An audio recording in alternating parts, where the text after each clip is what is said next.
Friends, welcome back to my channel Prasmit learning point. मैं हूं प्रदीपिका। तो फ्रेंड्स, आज हम आपके सामने एक न्यू वीडियो लेकर आए हैं एक न्यू टॉपिक के साथ। आज का हमारा टॉपिक ही कुछ और है। आज मैं किसी एक पर्टिकुलर सब्जेक्ट को नहीं पढ़ाने वाली हूं, जैसे कि मैथ्स। आज हम बात करेंगे अपनी अगली प्रिपरेशन। अगली प्रिपरेशन का मीन्स क्या होता है? आपने अभी लेटेस्ट में कौन सा एग्जाम दिया है? UP TET. अगर आप सुपर टेट की तैयारी करने के लिए अग्रसर हैं, अब यूपी टेट का एग्जाम देने के बाद नेक्स्ट स्टेप क्या होगा? सुपर टेट ही होगा ना। जी हाँ, आज हम सुपर टेट के बारे में ही कुछ डिस्कशन करेंगे। सुपर टेट क्या होता है, सुपर टेट में सिलेबस क्या आता है, उसके लिए एलिजिबिलिटी क्या है, किस किस तरीके के पैटर्न यूज होंगे, क्या सिलेबस हमको पढ़ना है, ये कुछ बेसिक इंफॉर्मेशन है जो आज की वीडियो में हम डिस्कस करेंगे। तो फ्रेंड्स, बगैर देरी के हम अपनी वीडियो को स्टार्ट करते हैं।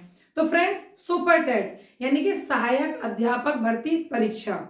जब भी गवर्नमेंट कोई वैकेंसी निकालती है, जैसे कि 68,500, 69,000, अब जो अपकमिंग वैकेंसीज आएंगी वो कुछ इसी तरीके से आएंगी। तो वो जब वैकेंसी निकालती है, उस वैकेंसी को फुलफिल करने के लिए जो परीक्षा दी जाएगी, जिनको नौकरी मिलेगी उसको ये परीक्षा देनी ही होगी। सहायक अध्यापक यानी कि असिस्टेंट टीचर होने के लिए, सरकारी टीचर होने के लिए आपको जो परीक्षा देनी है, वही परीक्षा का नाम है सुपर टेट। यूपी टेट से अगला चरण होता है ये हमारा। अगर आप यूपी टेट अभी दे चुके हैं और आपने देख ही लिया होगा, क्योंकि ऑफिशियल आंसर की आ चुकी है, जिससे आपको पता चल गया होगा कि आपका एग्जाम कैसा गया, आपने कितना स्कोर किया है। तो मेरे जिन साथियों ने यूपी टेट क्वालिफाई कर लिया है, तो वो बच्चे सुपर टेट की तैयारी को स्टार्ट कर दें, क्योंकि जल्द ही सुपर टेट आने वाला है। तो फ्रेंड्स, देखते हैं कि सबसे पहले सुपर टेट के लिए एलिजिबिलिटी क्या है। तो एलिजिबिलिटी वैसे तो आपको पता ही होगी, लेकिन जो न्यू कमर्स हैं, जिन्हें नहीं पता है, वो इस बात को जरा ध्यान से सुने। आपको ग्रेजुएशन करने के बाद बीटीसी या बीएड करना कंपलसरी है। बीटीसी या बीएड करने के बाद एक एग्जाम यूपी टेट या सी टेट, दोनों में से कोई भी एक क्वालिफाई करना होगा। अब बहुत सा कंफ्यूजन रहता है कि अगर हम यूपी टेट क्वालिफाई हैं या सी टेट क्वालिफाई हैं, तो क्या कभी क्या होता है, बच्चे का यूपी टेट क्वालिफाई नहीं होता है, सी टेट क्वालिफाई होता है। ऐसे बच्चे क्या सुपर टेट का फॉर्म भर सकते हैं? जी हाँ, बिल्कुल भर सकते हैं। सी टेट आपका एलिजिबल होता है, बिल्कुल। सी टेट क्वालिफाई वाले बच्चे यूपी टेट अगर क्वालिफाई नहीं भी कर पाते हैं, तो वो भी सुपर टेट का एग्जाम दे सकते हैं। इसके लिए कोई भी कंफ्यूजन नहीं करना है। अलग अलग विचार होते हैं, आपको कंफ्यूजन नहीं क्रिएट करना है। आपको सी टेट अगर आपने क्वालिफाई किया हुआ है, बेझिझक आप सुपर टेट का एग्जाम दे सकते हैं। आप अपनी तैयारी करते रहिए। और जिन बच्चों ने यूपी टेट क्वालिफाई कर लिया है, वो तो एग्जाम दे ही सकते हैं। तो नेक्स्ट है हमारा यूपी टेट और सी टेट, यानी कि इन दोनों में से कोई भी एग्जाम अगर आपने क्वालिफाई किया है, तो आप सुपर टेट का फॉर्म फिल कर सकते हैं। सो फ्रेंड्स, अब हम देखते हैं इसमें इसका सिलेबस क्या है। तो फ्रेंड्स, सिलेबस क्या होगा हमारा, देखिए यहां पर मैंने कुछ पॉइंट्स लिखे हुए हैं। ये यहाँ पे जो मैंने पॉइंट्स लिखे हुए हैं, यही इसका सिलेबस है। मैं जरा मार्कर ले लेती हूं। सो फ्रेंड्स, देखिए सबसे पहला पॉइंट है हमारा भाषा। भाषा जिसके अंदर हमारे 3 सब्जेक्ट्स आएंगे, हिंदी, इंग्लिश एंड संस्कृत। सबसे मेन टॉपिक है हमारा, क्योंकि ये कम से कम 40 नंबर कवर करता है। सबसे ज्यादा मार्क्स हर एक सब्जेक्ट के आगे मैंने मार्क्स कवर किए हुए हैं। उन्हीं मार्क्स का टोटल यहाँ पे लिखा हुआ है 150 मार्क्स का आपका ये एग्जाम होगा। एग्जाम पैटर्न क्या होगा आपका, इसका एग्जाम पैटर्न। तो फ्रेंड्स, एग्जाम पैटर्न आपका एमसीक्यू होता है। एमसीक्यू यानी कि ऑब्जेक्टिव टाइप क्वेश्चन होंगे, तो इसमें घबराने की कोई भी बात नहीं है। जिस तरीके से यूपी टेट आपने दिया है, उसी तरीके से सुपर टेट होगा। पहला सब्जेक्ट है हमारा भाषा, जिसमें हिंदी, इंग्लिश और संस्कृत। अब ये तीनों सब्जेक्ट कितने मार्क्स कवर करते हैं, तो वो देख लीजिए। हिंदी आपकी 20 मार्क्स की होती है। हिंदी होगी आपकी 20 मार्क्स की। 10 मार्क्स की होगी आपकी इंग्लिश एंड 10 मार्क्स की होती है संस्कृत। इस तरीके से भाषा जो टॉपिक है, ये जो सब्जेक्ट है, ये 3 सब्जेक्ट कवर करता है। 20 मार्क्स की आपकी हिंदी होगी, 10 मार्क्स की इंग्लिश एंड 10 मार्क्स की संस्कृत। ओवरऑल आपके हो गए 40 मार्क्स। तो 40 मार्क्स तो आप यहाँ से कवर कर सकते हैं। नेक्स्ट है हमारा सब्जेक्ट मैथ। मैथ में क्या होगा, मैथ हमारा 20 मार्क्स का होता है।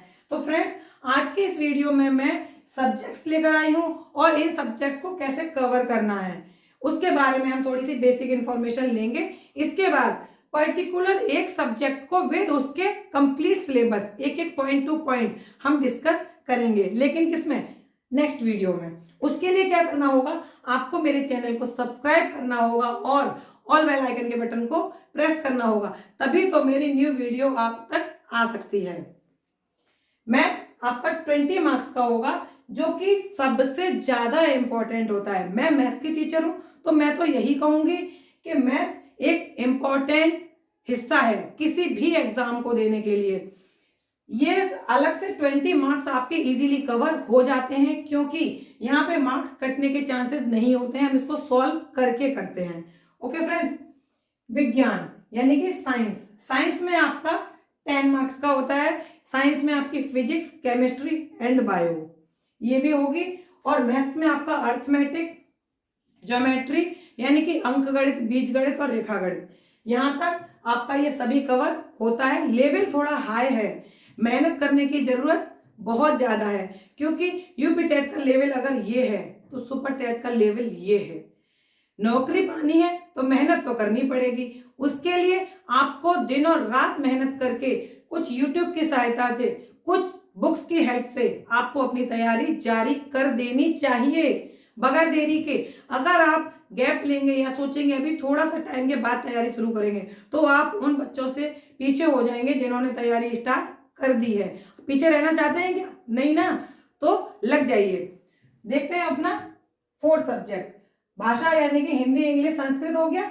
मैथ्स हो गया आपका 20 मार्क्स का। साइंस हो गई आपकी 10 मार्क्स की। अब है पर्यावरण या सामाजिक अध्ययन, ईवीएस, एसएसटी। ओके फ्रेंड्स, पर्यावरण और सामाजिक अध्ययन में पर्वत, पठार, नदियां, मरुस्थल, आपके भौतिक संसाधन और उनसे रिलेटेड बहुत सारे टॉपिक जो कि आपके सामाजिक अध्ययन में आते हैं, जैसे कि भूगोल हो गया, इकोनॉमिक्स हो गई, ये भी आपका उसके अंदर आ जाता है। तो फ्रेंड्स ये आपका कवर करता है 10 मार्क्स। कितना कवर करता है, 10 मार्क्स। नेक्स्ट है हमारा जीके या करंट अफेयर, ये सबसे ज्यादा इंपॉर्टेंट है। फर्स्ट नंबर पे 40 मार्क्स का आपका भाषा कवर करता है, एंड सेकंड नंबर पे ये जीके एंड करंट अफेयर्स, ये सबसे ज्यादा इंपॉर्टेंट टॉपिक है फ्रेंड्स। फर्स्ट नंबर पे आपका ये इंपॉर्टेंट था, अब सेकंड नंबर पे जीके एंड करंट अफेयर। इसके लिए आपको क्या करना होगा, जीके के लिए तो फेमस बुक है, हर कोई उसको प्रीफर करता है, मैं भी कहूंगी, क्योंकि मैंने भी पढ़ाई की है, मैंने भी एक मुकाम हासिल किया है। तो मैं चाहती हूं जैसे हमने किया है आपको भी वैसे ही एक मुकाम हासिल हो। तो ल्यूसेंट एक बुक आती है जो सबसे ज्यादा फेमस है, हर बच्चा जानता है, ब्लू कलर का जिसका फ्रंट कवर होता है।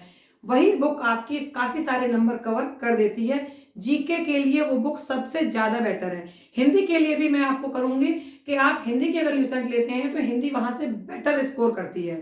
ओके फ्रेंड्स, तो जीके हमारी ल्यूसेंट सफिशिएंट है। उसके बाद करंट, करंट के लिए क्या करेंगे, करंट के लिए तो सबसे पहले आपको 6 महीने की करंट, यानी कि मान लीजिए आपका एग्जाम जुलाई के मंथ में है, ठीक है, तो जुलाई के कुछ 10-15 दिन छोड़ के, एग्जाम से 10-15 दिन पहले का छोड़ के, उससे 6 महीने पहले की तैयारी आपको करंट की करनी पड़ेगी। हर महीने की एक मैगजीन आती है, उस मैगजीन से या न्यूज़पेपर से या फिर यूट्यूब पे बहुत सारे ऐसे चैनल हैं जो आपको करंट अफेयर की नॉलेज देते हैं। बहुत सारी ऐसे चैनल्स इस टाइप की वीडियो बनाते हैं जहां से आपको करंट पता चले। कभी कभी जो सबसे मोस्ट इंपॉर्टेंट बात है वो आपसे मैं कहना चाहूंगी, देख के जो हम सीखते हैं वो हम पढ़ के या समझ के जल्दी कवर नहीं कर पाते हैं। तो मेरा ये बात आपको अच्छी लगे तो आप मानिएगा, आप कम से कम 15 या 20 मिनट न्यूज को डेली जरूर देखें, क्योंकि जब हम किसी चीज को देखते हैं तो वो माइंड में हमारे एक इमेज बना लेती है। जब वो इमेज बनती है तो वो हमारे माइंड में सेट होती है, क्योंकि देखा हुआ हमें ज्यादा अच्छी तरीके से समझ में आता है बजाय पढ़ के या समझ के। तो आपको जो अच्छा लगे, मैंने इतनी सारी तरीके बता दिए हैं। न्यूज़पेपर, करंट अफेयर की मैगजीन्स आती हैं, डेली के न्यूज़पेपर आप पढ़िए, मैगजीन्स पढ़िए, उसके बाद न्यूज जरूर देखिए। अगर आप इनसे अपडेट रहेंगे तो आपकी करंट अफेयर बहुत अच्छी हो जाएगी। आपकी जनरल नॉलेज और करंट ये दोनों ही अच्छा स्कोर करेंगी और आप 30 में से कम 25 नंबर तो ले ही आएंगे, और ये बहुत ज्यादा इंपॉर्टेंट है फ्रेंड। तो इस पे मेनली फोकस हमें करना ही करना है। अब है बाल मनोविज्ञान। बाल मनोविज्ञान आपका 10 मार्क्स का कवर करता है, यहां से आपको 10 नंबर मिलेंगे। नेक्स्ट सब्जेक्ट है हमारा शिक्षण कौशल। शिक्षण कौशल भी हमारा 10 नंबर स्कोर करता है, यहां से भी हमें 10 नंबर मिलेंगे। बाल मनोविज्ञान आप समझ रहे होंगे साइकोलॉजी, जहां से हमें थॉर्नडाइक वगैरह ये सब, अभी आपने यूपीटेट का एग्जाम दिया है तो आप समझ ही गए होंगे बाल मनोविज्ञान के अंदर क्या टॉपिक आएंगे। शिक्षण कौशल में यही होते हैं कि हमें किसी भी चीज को, जैसे हम स्कूल में पढ़ा रहे हैं, शिक्षण कार्य कर रहे हैं, तो शिक्षण के लिए जो भी कौशल जरूरी हैं उनके बारे में ही पूछा जाता है। अगर आपने इस टॉपिक को मन से बस एक बार पढ़ लिया तो इसके क्वेश्चन आपसे मिस नहीं होंगे, क्योंकि इसमें सिर्फ कौशल की बात होती है। और ये टॉपिक है जरूर, सब्जेक्ट जरूर है, लेकिन इसको करना आसान है, समझना आसान है। जीवन कौशल। जीवन कौशल भी एक इंपॉर्टेंट टॉपिक है, इजी है, आप आसानी से कर सकते हैं। तो ये भी हमारा 10 मार्क्स कवर करता है। इन तीनों से मिलके बनते हैं हमारे 30 मार्क्स।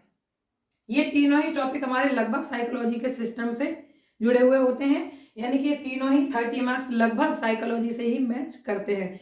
जिन बच्चों ने बीटीसी या बीएड किया हुआ है उनके लिए ये टॉपिक कुछ ज्यादा खास नहीं होते हैं, वो आसानी से ये नंबर गेन कर लेते हैं। अब है हमारा सूचना तकनीकी, यानी कि IT information technology. It mean सूचना तकनीकी। सूचना से आपके माइंड में एक बात आई होगी, सूचना यानी कि इंफॉर्मेशन, तकनीकी, किस किस तरीके से कोई भी सूचना इधर से उधर पहुंचती है बताइए। इंटरनेट, कंप्यूटर, टीवी, रेडियो, यही सब होते हैं, न्यूज़पेपर। तो फ्रेंड्स बात आती है तकनीकी की, तो तकनीकियों में क्या होते हैं, यही तो होते हैं जहां से हम एक भाषा से दूसरी भाषा में या एक सूचना को दूसरी जगह पर कैसे पहुंचा सकते हैं, क्या क्या उनके तरीके होते हैं। It means computer. कंप्यूटर से रिलेटेड यहाँ पे कुछ क्वेश्चंस आएंगे। कितने मार्क्स कवर करेगा, ये करेगा आपके 5 मार्क्स कवर। सूचना तकनीकी यानी कि कंप्यूटर की कुछ बेसिक इंफॉर्मेशन, यहाँ पे इंटरनेट के बारे में पूछ सकता है, वेब ब्राउजर के बारे में पूछ सकता है, आपसे पूछ सकते हैं कि इनमें से सूचना तकनीकी कौन सी नहीं है, ठीक है। तो कंप्यूटर से रिलेटेड जनरल नॉलेज के क्वेश्चन होते हैं, कोई बहुत ज्यादा टफ नहीं होते हैं। ये भी टॉपिक अगर आप 1 या 2 बार कर लेंगे तो आपका आसानी से ये 5 नंबर आप गेन कर सकते हैं। ये मेरा पर्सनल एक्सपीरियंस है, क्योंकि मैं इसी तरीके का एग्जाम दे चुकी हूं, इसीलिए मैं आपके सामने यहाँ पर खड़ी हूं अपने एक्सपीरियंस को शेयर करने के लिए, कि जिस तरीके से मैंने इन नंबरों को पाया तो ज्यादा कठिन नहीं है आपको भी पाना, तो आप भी इसको ले सकते हैं। लास्ट टॉपिक है हमारा फ्रेंड्स रीजनिंग, यानी कि तार्किक अभियोक्ता। अब जब आप इतने सारे चरण चलकर, इतनी सारी सीढ़ियां चढ़कर, सीटेट, यूपीटेट, बीएड, बीटीसी सब कुछ करके यहां तक आ रहे हैं ना, एक ही स्टेप तो रह गया है, तो यहां तक आते हुए क्या आपकी रीजनिंग स्ट्रांग नहीं हुई होगी, क्या आप थोड़ा सा अपना दिमाग नहीं लगा पाएंगे? तो इसके लिए बाय एक टॉपिक पॉइंट टू पॉइंट हम डिस्कस करेंगे। रीजनिंग मैं आपको पढ़ाऊंगी, मैथ्स मैं आपको पढ़ाऊंगी, और हो सकता है अगर टाइम बचा तो इनमें से कुछ इंपॉर्टेंट पार्ट मैं आपको ऐसा पढ़ा दूं जिससे कि आपको आसानी हो समझने में। बाकी हमारे इस YouTube चैनल पर बहुत अच्छे अच्छे टीचर्स पढ़े हुए हैं, उनसे आप अच्छी अच्छी इंफॉर्मेशन ले सकते हैं, और आपको जहां से अच्छा लगे आप वहां से पढ़िए। मैं बस इतना कहना चाहती हूं, आप पढ़िए, क्योंकि आपका पढ़ना, मैं आप तक ये मैसेज पहुंचा रही हूं, आप पढ़ेंगे तभी आपको आपकी कामयाबी मिलेगी। मेहनत आप जरूर करिए, बस एक शर्त है, मेहनत करने के लिए लगन ऐसी होनी चाहिए कि उसको पाना ही पाना है। लगन में अगर कोई कमी रह गई तो आपको मुकाम हासिल नहीं होगा फ्रेंड्स। सो मैं आपसे यही कहना चाहूंगी, मेहनत में कोई कमी ना रह जाए। आज की इस वीडियो में मैंने ये कुछ सब्जेक्ट्स बताए हैं जो कि आपके सुपर टेट के एग्जाम में आएंगे। यहाँ 40, 20, 10, 10 इन सबको ऐड कर दीजिए, टोटल नंबर स्कोर होता है आपका 150 मार्क्स का आपका एग्जाम आएगा। चाहे तो आप इसका स्क्रीनशॉट ले सकते हैं, उसके बाद आप इसको अपने पास स्टोर करके रख सकते हैं। अदरवाइज ये सिलेबस आपको कहीं से भी मिल जाएगा, क्योंकि इसकी आप बुक भी खरीद चुके होंगे, वहां पर भी इसका सिलेबस होगा। इसको समझाने का, वैसे तो आपको सिलेबस कई जगह मिल जाता, बट इस पर वीडियो बनाने का मेरा मकसद सिर्फ यही था कि इनके बारे में समझाना। मेन मकसद था वो था आपके मोटिवेशनल, यानी कि आपको मोटिवेट करना। आप सुपर टेट की तैयारी स्टार्ट करें, टाइम ना बिताएं, क्योंकि अभी कोई वैकेंसी नहीं आई है तो हम किसकी तैयारी करें। नहीं, सुपर टेट एक बड़ा प्लेटफॉर्म है, वहां तक पहुंचने के लिए आपको कड़ी मेहनत करने की जरूरत पड़ेगी। तो फ्रेंड्स, सुपर टेट की सभी वीडियोस को देखने के लिए आपको मेरे चैनल को सब्सक्राइब करना पड़ेगा और उसके साथ ही ऑल बेल आइकन के बटन को प्रेस करना होगा, तभी तो अपकमिंग वीडियोस आप तक जल्द से जल्द पहुंच सकेंगी। और आपको मेरी वीडियो अगर अच्छी लगी हो तो प्लीज उसे लाइक एंड ज्यादा से ज्यादा शेयर जरूर करें। Okay friends, thank you.